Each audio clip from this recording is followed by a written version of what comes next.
Welcome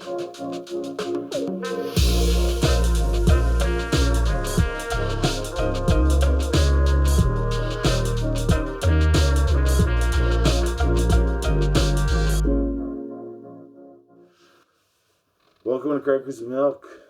You're joining us for another episode of Shooting the Breeze for 15 minutes with Dave and Mike.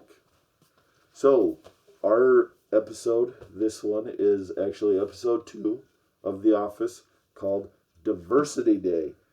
Now, Michael's off-color remark puts a sensitivity trainer in the office for a presentation which prompts Michael to create his own. Yeah. My favorite part of this whole episode is when the guy says, okay, who wants to reenact it? And Kevin gets up and he does this.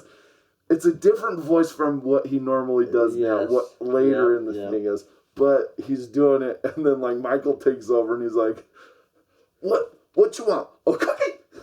Like that. And it's the end of the whole thing. I think it's the funniest part of the whole stuff because like they bleep out so much of what Michael says. And you're just like, oh. Because he's doing a Chris Rock routine, right? Yeah. It's a Chris Rock routine. And I do love Kevin.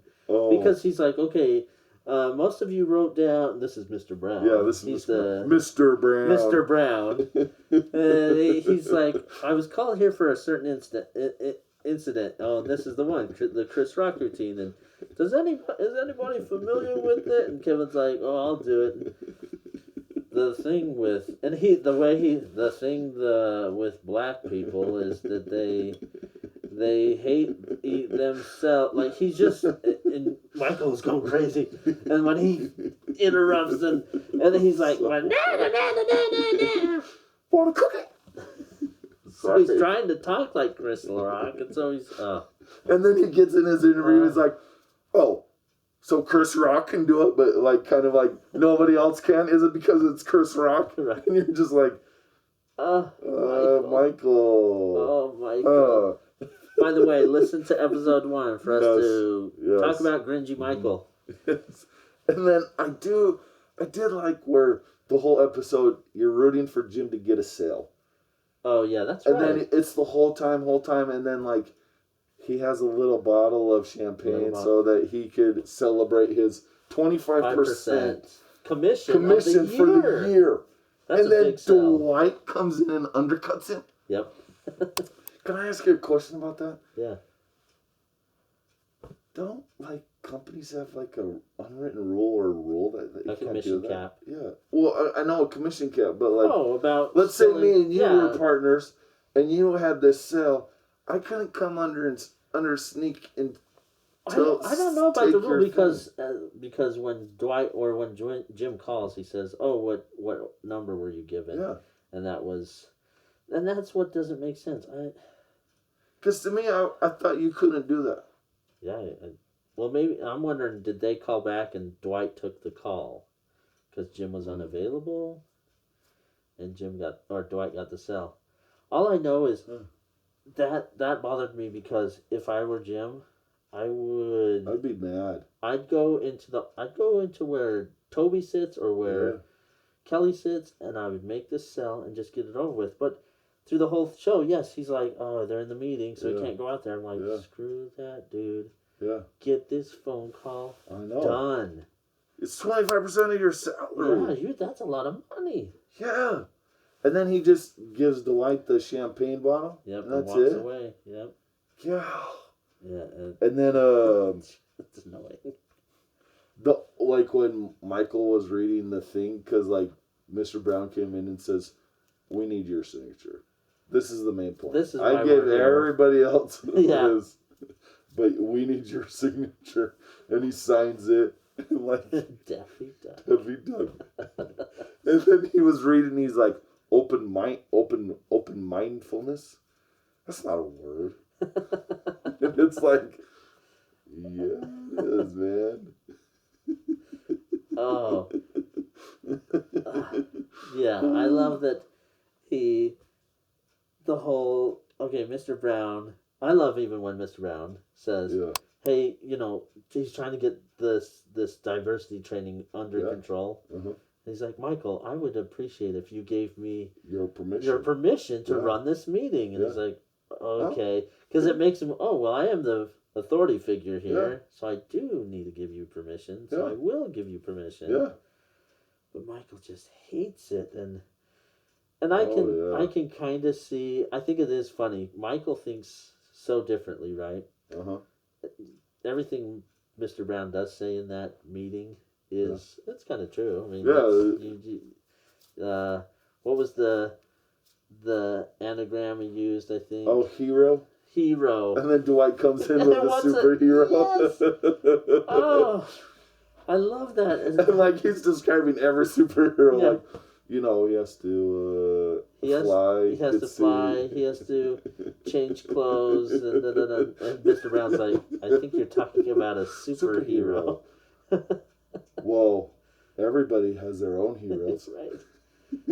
Is this the episode he mentions Hero from Heroes? Or is that another episode? No, I think that's another episode. That is a funny episode. I think they use The Office to promote Heroes. Yeah. Yeah. That was so funny. Yeah. Hero is a hero from Heroes.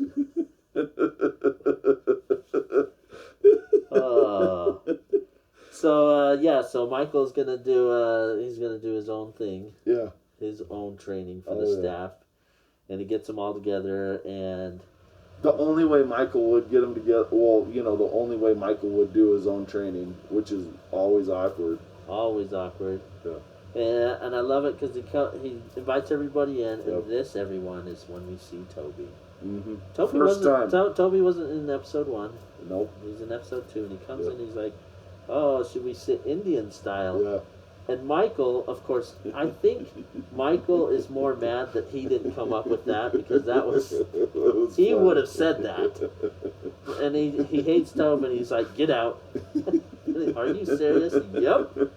And that's when we get to know that Michael hates Toby. Oh, just so good. And it would all honestly really be funny to see a little bit of a backstory with why Michael hates Toby. Oh. But at the same time, you never want to see it because it's like, it's probably just a little a little speck here, a little pebble here, a little pebble there where, oh, I hate you, Toby. Why are you doing that, Toby? I hate you, Toby. And I kind of think he has that hate because Toby's corporate, right? Yeah. He is part of corporate, so he maybe has that power struggle with him or something. I could see that, yeah.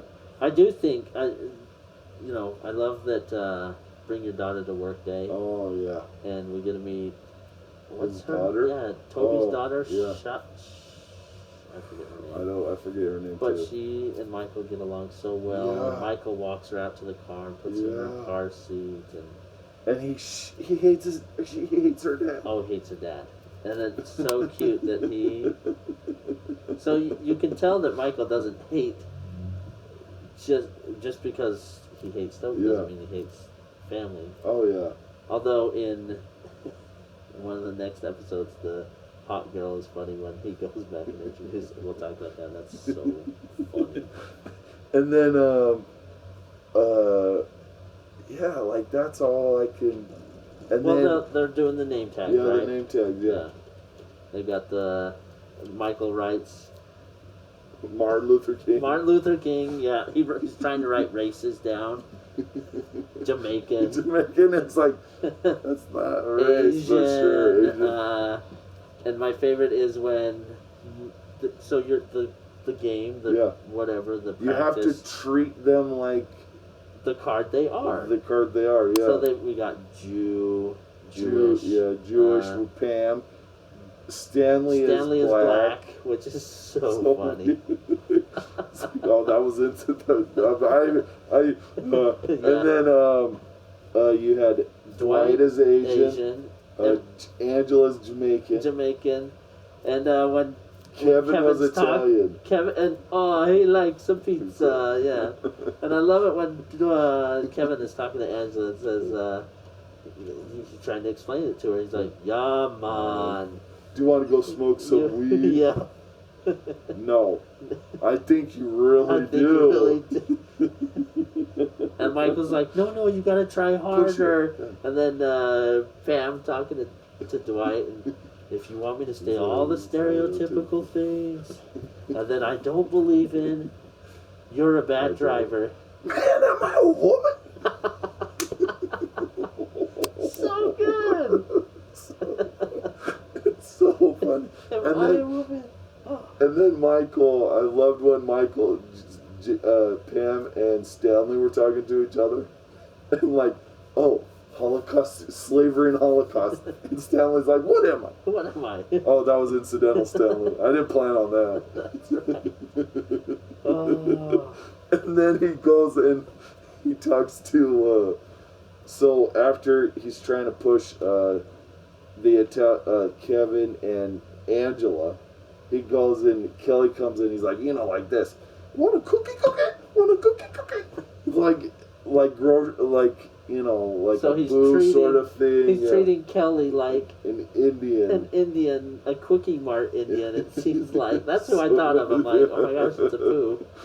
So true. And then he's pushing, and she just slaps him.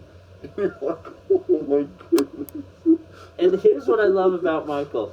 He's so arrogant, I guess. Yeah. Like he's just like, okay, yeah, see, that's how you guys are supposed to act, instead of him like cowering Yeah. and being like, oh, that hurt. He's like, this was a perfect teaching moment. And you can totally tell, like, he wants to cry. Yeah. Because he's like, yeah. she gets it. She gets it. Oh man. And you get, like, that's the thing with Michael, too, is, like, you finally...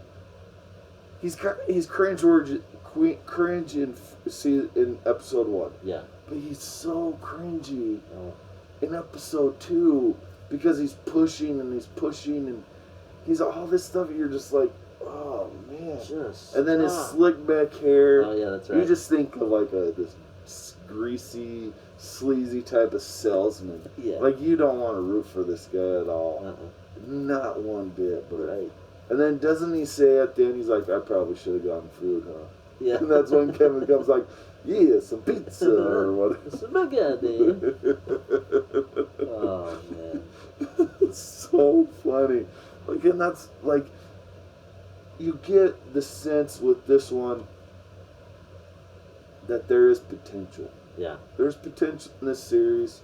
There's potential in Michael, big time. Because even though it was very uncomfortable, he totally did deserve the smack. Yep.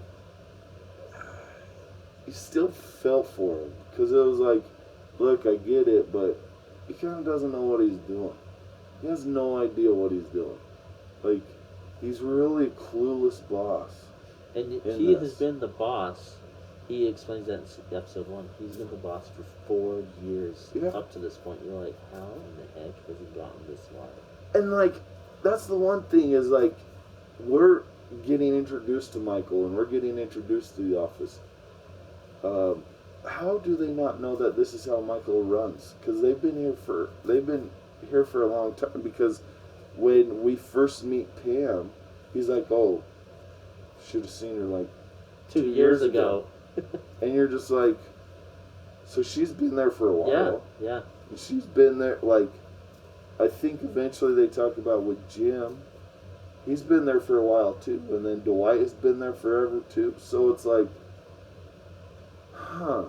It's weird. Yeah. Shouldn't they they should have had diversity training 2 years ago They should have had it. with Michael already, and Yeah. now he's reintroduced. Like, yeah. Yeah. That timeline's a little weird. It is a little weird. Now I can understand if Michael was, oh, this is the first Michael is a First brand new manager. Yeah. where he's trying things new and Yep. he's trying to do things. Because then you're, okay, he's going to be crazy. He's going to try this and it's not going to work. Yep. But it's like, well, why don't all of you understand that this is Michael? Yeah. This is what Michael does. Yep. He doesn't do it any other way because he's very cringe-worthy on everything. You know what? And I think maybe the context that has changed Yeah. is it is a TV series. The documentary crew has come in, and now he's showing off. He may have been less cringeworthy without a documentary crew there. So maybe. I don't know. That's interesting. Yeah, we got it. That's a wonderful thing about it. Yeah. We'll talk more about it. Okay, that was episode 2. Thank you. We are on everything, and as you can hear the alarm, we are done with our 15 minutes. Have a great day, and hear you next episode.